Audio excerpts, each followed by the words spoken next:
The Red Sox yawning. Alex Rodriguez is drilled, and he says something to Bronson Arroyo. And we know what he said. Here we go. Veritek and A-Rod going at it.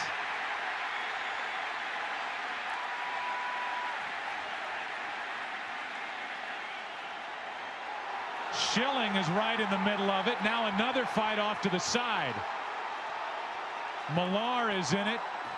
Hello, everyone. Welcome back to an episode of Just Say Guay. I'm your host, George Guay.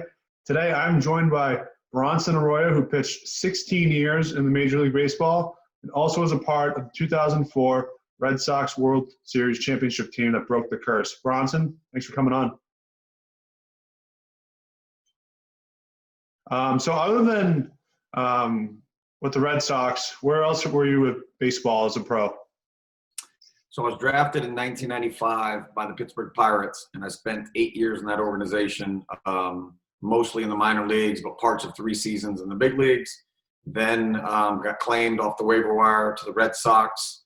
Then got traded just before the 06 season to the Cincinnati Reds, played there for 8 seasons, ended up in Arizona for 2, hurt half that time, and then came back to the Cincinnati Reds in 2017 and retired after that season.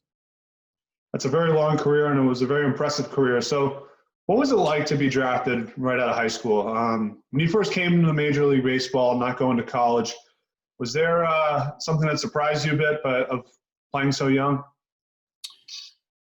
I mean, some of the stuff you look back upon it were a little surprised. You know, as you were going through the process, you wouldn't necessarily be surprised by anything because you didn't have anything to kind of compare it to. You know, I came straight from high school. I graduated, I think, like on June 12th or something. Like the next day, I had to be at the Rookie League. So you show up to the Rookie League not having any idea about what's going on there. And there's already like 100 guys there, and they know the ins and outs of the place. They know where they sleep. They know where the cafeteria is. They know everything. And you're like kind of confused. But what you realize later on is that the guys who were drafted the year before you, some of them didn't make it to the next level. So we were just coming up the backside and kind of like merging with that 1994 draft of guys who hadn't moved out of the Rookie League, and now this is the 95 draft. So you had like 55 new guys, but then you had all the maybe 50-something guys that were already there from the year before. So that was a little strange. And then, you know, just working your way up the ladder, I think what you were a little surprised at is how limited your resources were. You know, you weren't getting a lot of money from meal money. You know, you're traveling on buses sometimes that are breaking down. It's middle of summer and it's hot, and you're taking 13-hour bus rides, and you're pitching the next day, and you're sitting in a seat next to another player. You know, you can't really like stretch out and get a good night's sleep. So, you know, there was some difficulties, but you know, you're 19, 20 years old, and you just did the best you could to try to maneuver the situation. Yeah, I think it definitely worked out. So you got some time with the Pittsburgh Pirates. You get claimed off waivers by the Boston Red Sox. Were you really excited that, you know, you were going to a contender in which, you know, you had a shot to be a part of? You know, you spent some time in Pawtucket, but then you climbed your way into that 5th starting role and really solidified that in Boston. Yeah, I was excited to go to a new place. It wasn't necessarily that it was the Red Sox. I think, you know, when you're in the minor leagues and when you're just cracking into the big leagues, it's weird, but you're in kind of a bubble. You know, you're not really totally looking at the rest of the league and how those organizations function. You don't know how they function, and a contender or not contender isn't so much on your radar. You're just trying to find a way to stick at the major league level. But really quickly in that first spring training, I realized I was dealing with an organization that was much more on top of their game than the Pirates were. The Pirates were a little stuck in the olden days. They were kind of behind the times. They would run us into the ground. They didn't, you know, they'd say stuff like, we don't care if we lose 100 games this year, we're going to be the best in-shape rotation in the game, you know. And it was like the Red Sox were the opposite. They're like, we don't care how much we run as long as we win the division, right? So it was a whole different mindset, and it made me realize that there was a different culture in different cities and different ball teams. And so once I got there and I realized in spring training that I was going to get a little bit more of cutting edge kind of evolved baseball, I was happy to be there. And then when you realize you've got guys like Jason Veritek and Pedro Martinez and Manny Ramirez on this ball club, it was an organization that I was definitely excited to be a part of. Yeah, so I was very young when, you first got to Boston. I was about 5 years old.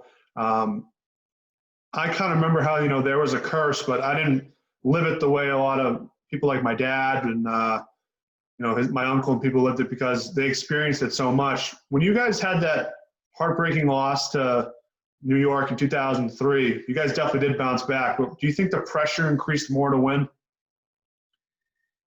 Yeah, I think a little bit. You got so close to the finish line, and in '86 I was 10, and my parents were Mets fans, and so because of that, I watched that series pretty intently as a kid. But I was rooting for the Mets because my parents were, so I didn't realize the heartbreak that went on in New England for that team. And then you don't think you're ever going to play on that ball club. You don't think about it, and then next thing you know, I'm sitting in the middle of a playoff hunt against the Yankees, and we blow a 5-1 lead there in '03, and Aaron Boone hits that home run. And the next thing you know is I'm listening to talk radio, and now all the '86 stories are coming back to life, and people are unhashing those and talking about how devastating that was, and why did we pull Pedro out of the game? And so you now felt like you were in the middle of this storm.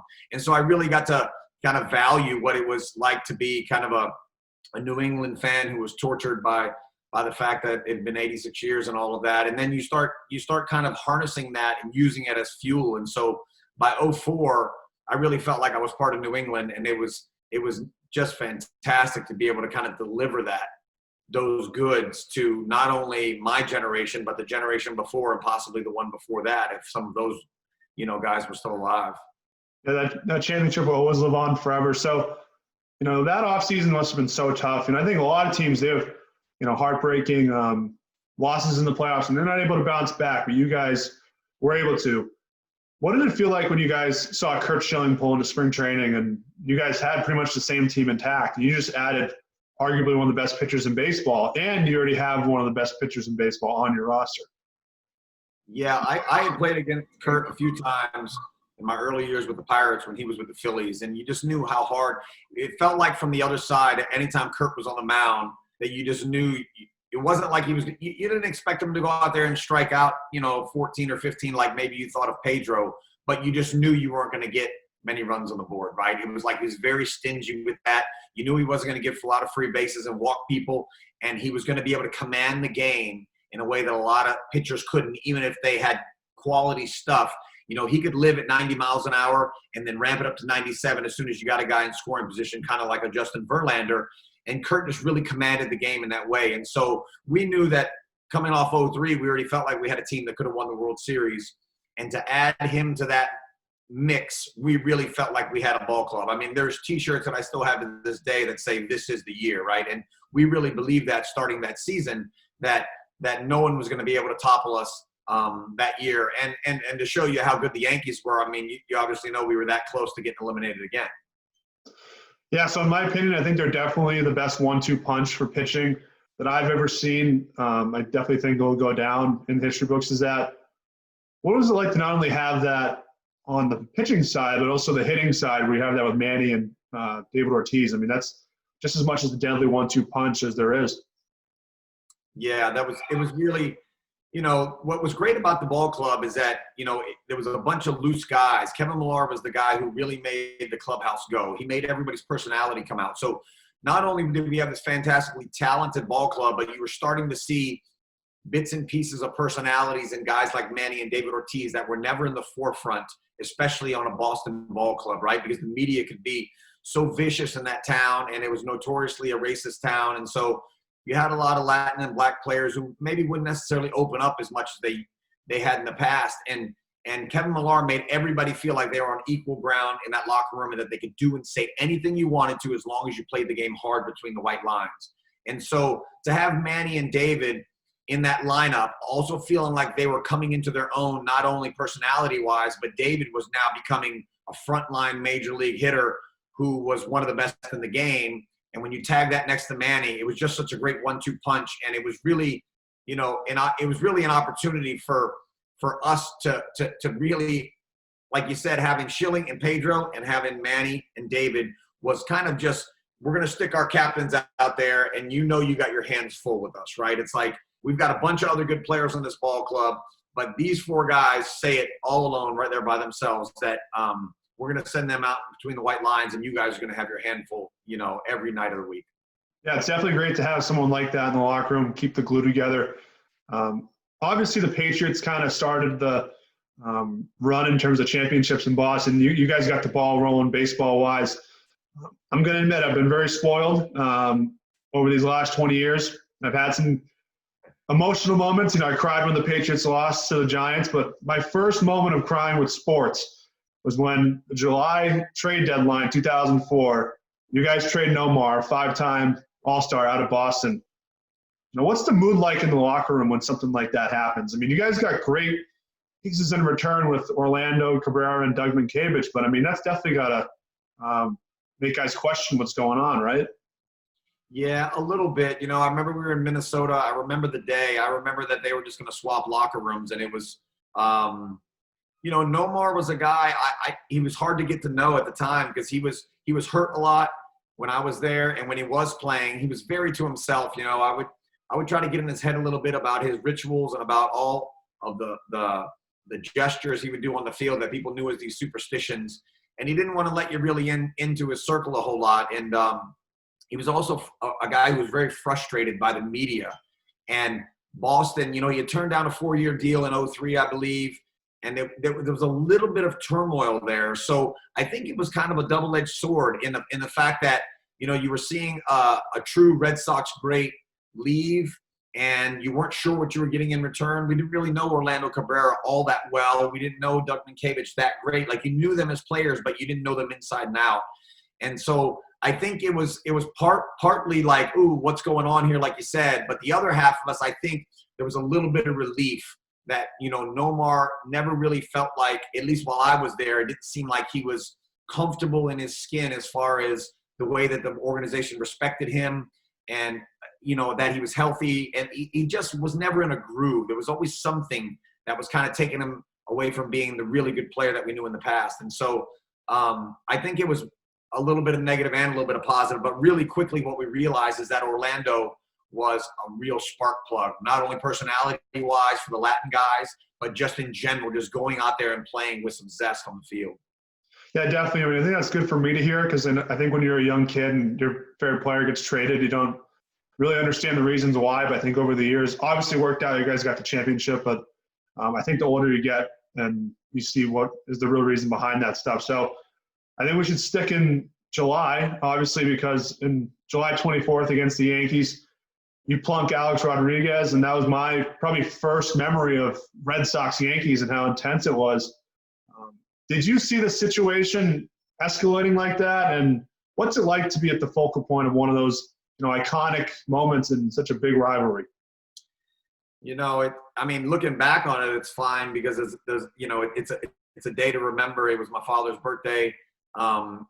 People, can say that maybe that was the jump start to the run and winning a World Series, so just to be remembered is cool. But in the moment that it's happening, for me personally, in the way that I played the game, it wasn't anything to be proud of or to be, to really want to have on my plate because, I'm already suppressing enough adrenaline as it is trying to pitch against the Yankees in Fenway Park. And now when a fight breaks out, right, it's like this big surge of adrenaline, which you're just not going to be able to get deep in the ball game and be able to conserve some energy for what you need to pitch. And so it was already a strange day. I was taking a nap, and the umpire said they wanted the game on in 30 minutes. It was the most unprepared I'd ever been in a baseball game in my life.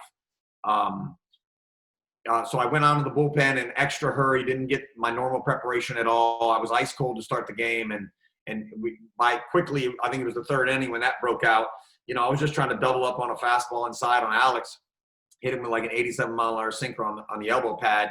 And I didn't think anything of it, but when that fight breaks out, you end up in the middle of it, you get hit a couple times, somebody drags you out of it, but you've now exhausted yourself just a bit. And so, it was a grueling day. I was really happy to be out of the game and that we came back and won, because it was one of those that you felt like had the fight not been there, maybe things could have been a little bit different. Or if the game hadn't started under such strange circumstances, maybe you could have kind of harnessed it a little bit better. But it felt like a day that was a little bit out of control, and it was just lucky that we pulled that one out. Yeah, I was actually very happy that many years later. I was actually at that game when Joe Kelly got in a fight with the Red Sox and the Yankees, and it was the first fight between the two clubs. Since then, it makes the rivalry so much better. So later in that year, obviously, you guys go down 3-0 to the Yankees in the ALCS. No team has ever come back from that. I remember my mom telling me I was just one of those kids that was praying in church just to win one game. And what was that meeting like in the locker room where you guys are down 3-0 and you guys just preach, just win one game? And Kevin Millar says, "Don't let the Red Sox win tonight." Yeah, that really wasn't that wasn't really like a. I mean, look, like I said, we felt like we had the best team in the league, but sometimes the best players don't always win, right? The best team doesn't always win. Sometimes you could get sucker punched in a fight and you're so dazed that you can't come back from it. And they were up 3-0 on us quick, and they beat us 19-8 in Game 3. So we were a little dazed, That was just Kevin being Kevin. That was his personality. That was him coming to the park the next day to erase the past and don't let us win one because we know we got a good ball club. And that was just Kevin's way of kind of keeping a little bit of swag in the locker room. There was also, a story going around that day that they brought a bunch of Xerox copies of the newspaper where Gary Sheffield had said something like, "Yeah, those guys are a bunch of idiots," but saying it in a derogatory way. And that was a little bit of fuel on the fire just before the game as well. But it was a pretty quiet locker room that day. We knew what it felt like to have the death blow from 0-3, right? I walked in that locker room after Aaron Boone hit that home run, and that felt like somebody had just come in with an AK-47 and killed half the team. I mean, that was as low as I've ever seen a sporting event. I mean, guys, grown men, 35 years old, who are Hall of Famers, with tears in their eyes after that ball game. So, it wasn't to that level. We knew we still had life. But for anybody to say that we came into the ballpark that day thinking that we were going to turn the whole series around is definitely lying. But Kevin was a guy who kept that optimism and he kept turning it, just in case. And, some of the things he said, he looked like Nostradamus out there with his predictions. But, it was still such a tough night after night. I mean, we barely squeaked out Game 4 and Game 5. So, anything could have happened. Luckily, the ball went our way. Yeah, I think you definitely need people like that, and it's definitely a team that's going to go down in history. Only team that's really done that type of comeback. And the only thing that I actually remember is when I was in elementary school. I was in first grade when you guys won, and the principal sent an email out to the parents saying, "Your kids cannot watch the Red Sox that late into the night." Kids are rolling into school so tired. But we talked about the fight already, and that wasn't your only interaction with A-Rod that year. During the ALCS, you're in New York, and small ground ball to first base, and you're about to tag A-Rod, and he swipes the ball out like, he's no one understood why he did it. I mean, I'm not surprised it was him. But were you nervous in that moment that they wouldn't change the call and that, those runs would count? Yeah, I think I was a little nervous. I remember saying to Doug Minkiewicz, like, there's 6 umpires here. We've got 2 more than regular season. Somebody had to have seen that. This is pre instant replay.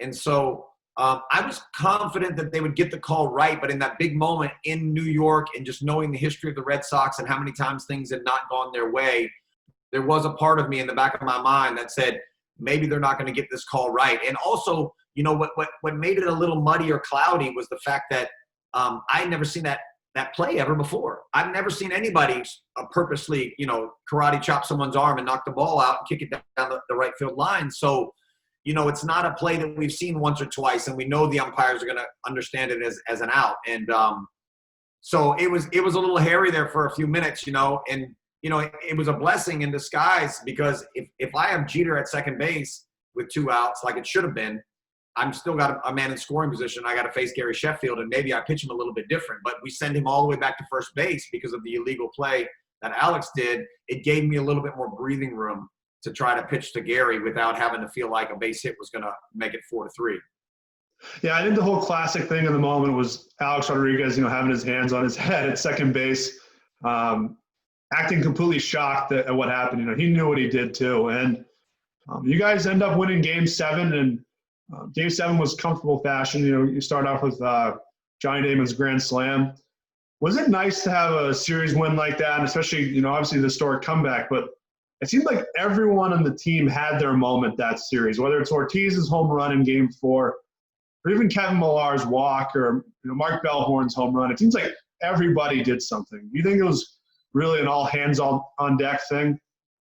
Yeah, it worked out that way. Even guys like I beat Derek Lowe and Tim Wakefield out for the third spot in the rotation, that playoffs. And then after I got beaten game 3 by the Yankees, D. Lowe kind of slipped into my spot. And then Wakefield had some big innings out of the bullpen, as I did later on. But, Derek Lowe pitched game 7 in a pair of spikes. He had 2 left shoes in his bag, and he didn't have a matching pair. They went and bought him a pair of shoes down at Dick's Sporting Goods just before the game. And I mean, to pitch game 7 in there in a pair of shoes you just bought at the store is like crazy. I mean, it would be really hard to do. It felt like things just fell into place. Obviously, Schilling's ankle was really beat up, and he managed game 6 like a champ. And so it really felt like everything had kind of fallen into place. Also, I was warming up in the bullpen both game 7s when the game ended in 03 and in 04. I was coming in after Wakefield in 03. And in 04, I was coming in after Alan Embry to get the next right-hander out. And so it was such a contrast of going from the bullpen in left center field in Yankee Stadium through the infield, 1 year to celebrate and the year before to watch the Yankees celebrate. And so it was really nice to see. I distinctly remember just having an image in my mind of partying on the mound there and looking over, and the last 2 guys in their dugout was Alex Rodriguez and Derek Jeter, and they were sitting on the top step with their heads there just watching us celebrate. And it just felt like a culmination of 2 seasons of grinding up a mountain, and we finally got to the top. And, to be honest, at the time, it felt that way afterwards. But even before the series started, it felt like the World Series was a bit of an afterthought because we just couldn't push through the Yankees there for those 2 years. Yeah, it's a great story. I didn't even know about Lowe with the cleats. Some people are so driven on their pregame rituals and what they're wearing, and to do that, wow, I never even heard of that story. And, you got to be very happy for Tim Wakefield, especially, 1 year later and, finishing off the job. And so you guys win the ALCS, and to some people, they felt like that was the World Series because those were the 2 best teams in baseball. Did you guys think that with all that momentum and what you did that we can definitely win the World Series? Yeah, 100%. Once we got through that, we felt like that. I feel like everybody was super confident in winning the World Series. Now, that being said, it's partly because when you're playing in the Red Sox-Yankees rivalry, you feel like you're in the center of the universe all the time. You're constantly on ESPN. They're talking about your games a lot in the national media. And the National League sometimes doesn't get quite as much love, especially a city like St. Louis who gets a ton of love from their hometown, but maybe not on a national level. And those guys had a really, really good ball club, but it didn't quite resonate right with us. It was almost like it was strangely almost like I remember being in the minor leagues, and I would have played against someone in high school who was a first-round pick, and I thought, wow, this guy is such and such first-round pick on the mound, and all the Latin guys wouldn't have any idea who he was, so they just go up and play nice and relaxed and pow, whack him, right? Well, I feel like that happened a little bit in that series because we didn't really respect totally what the National League was bringing to the table because we felt like we were in this Yankee rivalry for so long and we'd finally broken through that by the time we got to the World Series, they could have gone up easily 1 game or 2 on us right away because we made some mistakes in game 1, and then we probably would have had to reevaluate. But because we got away with the errors in game 1, win game 1, win game 2, then, this snowball was running downhill and we felt like we were unstoppable. Yeah, all that momentum clearly showed in the World Series. So, obviously, the Red Sox have won 4 World Series. One of them you're a part of, and 3 of them they won on the road. They didn't win at home until 2013 in this stretch. What was it like to finally come home in 04 and just see a whole city that's just been waiting for this forever? Some people went their whole lives without even seeing it happen. Yeah, no, I knew it was never going to get any better. I knew there was nothing I could ever do in baseball to top what that city was feeling like in those moments. We landed from St. Louis. It was about 7 o'clock in the morning, maybe 6:30. And, cars were pulling off the side of the road and just stopping. Just lines of cars were just stopping, watching the bus come by and holding out newspapers that said amen. And, the parade with 4 million people, 30 degrees and raining all night. And they stayed there. We were on those duck boats for 4.5 hours. And it felt like being in Ferris Bueller's Day Off when the confetti's coming down in the movie and he's in the middle of Chicago. That's what it felt like for 4 hours. And afterwards, I stayed in the city for a while doing autograph sessions. A lot of the guys on the team did. And, people, I always tell these stories that people would walk up to you constantly and say two things. One is they would never say, congratulations, you won the World Series. They'd say, thank you. Thank you for my grandfather that just passed away last year and never got to see one. Thank you for, my grandmother that is in the hospital right now who's actually got to see it, right? Or thank you because my kids are going to be the first generation to not have to deal with the curse. And that, and coupled with the fact that graveyards were full. And days after that, people reading newspaper articles to the tombstones, it told you that you were in a different place. And when people have asked me over the years in different cities, hey, is Boston really that different than any other baseball town? I always say, at least for the time that I was there's no comparison. It felt like the only town in America where the baseball team was more valuable than the football team. And that's saying a lot when you've got the Patriots doing what they had been doing for years, right? And so, it was something I feel very fortunate to be a part of. I could have easily still been in Pittsburgh and playing on 90 game losing seasons and coming in last place in the Central Division. So, for me, it was really a lucky break that Theo Epstein decided to pluck me off the waiver wire, and I ended up in that uniform. Yeah, it was very awesome to have you on the team as well, and grow up watching you. So you just mentioned Theo Epstein. What was it like to see it from a different perspective as a player when? Or just not even on that team for the Cubs. What was it like to see the Cubs win the World Series after, I know their curse was a bit longer, but they didn't have the as craziness of things that happened and that had the team melt down throughout the history. What was it like seeing that? Yeah, it was, I'm going to be a little biased just because I was on the club. And I'm sure if you ask David Ross or, Anthony Rizzo and the guys that were on that team, they probably think that was the pinnacle of sports history there. But, I felt like it was very, very similar. I just didn't feel like, I've played in Chicago. When people say, is Wrigley Field really fun to play in? I say, absolutely. It feels like a party all the time. And what Fenway Park didn't feel like a party. Fenway Park felt like a party only when you were winning by a lot. And when it was close or you weren't winning, it felt like, like you're walking on eggshells and these guys are going to kill you if you don't get the job done. And so I felt like, our World Series was a little bit more intense as far as just, the rabidness of the fans in that region. Chicago had gone a longer period of time, and the World Series was unbelievable. I mean, down to Game 7 there, everything that happened in their World Series was absolutely ridiculous with Cleveland. I mean, the extra innings and the battles and the rain delay, fantastic. But I felt like they were. I just felt like that New England fans were putting more pressure on us than maybe Chicago fans would for the Cubs. Yeah, I'll take Boston's team any day of the week also. So you went to Cincinnati. You had your most winning seasons, and you also made the All-Star team. What was the key to that success after leaving Boston? Part of it was that I had only been in the National League for parts of 3 seasons, 2000, 2001, 2002. And I was up and down a lot. I was in the bullpen some. I'd start a couple of games. Nobody really knew me. Nobody had to take me serious at that time. I was putting up great numbers in the minor leagues year after year, but every time I'd come to the big leagues, the Pirates would hamper me by not letting me call my own game. Jason Kendall was catching me, and he wasn't fully aware of how it is that I was being successful at the minor league level. So they were kind of taking me as like trying to fit a round peg in a square hole. And so I was a bit frustrated there, and I wasn't really being myself. And by the time I got over to Boston, I threw a perfect game in 2003 in Pawtucket, and they called me to the big leagues, and I had success right away. And they never really tried to make me somebody that I wasn't. So they gave me the freedom to pitch, to drop down different arm angles, to shake off Jason Varitek, to talk about my own game plan and the strategy that made me who I was. I didn't get to do that with the Pirates. So by the time I got to the National League in 2006, nobody had seen me really in the National League for a long time, and I wasn't on the radar anyway. So I was kind of this fresh face, but I was coming off of pitching in the American League, East, where the lineups were so devastatingly powerful. And so when I went over there, I had the pitcher in the 9-hole, and the lineups weren't quite as thick as far as home run hitters and power.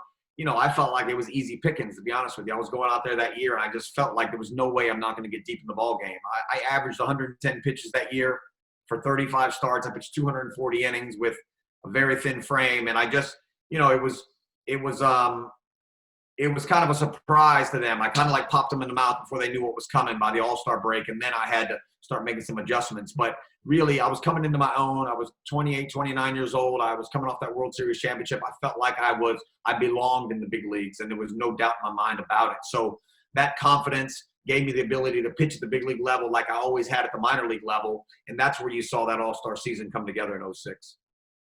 Yeah, well, it seems like it definitely worked out no matter where you were. I really appreciate you for coming on, Bronson. And obviously, thank you for bringing the World Series championship to the city of Boston. We'll stay in touch. Sure, man. George, thanks, bro. Yep.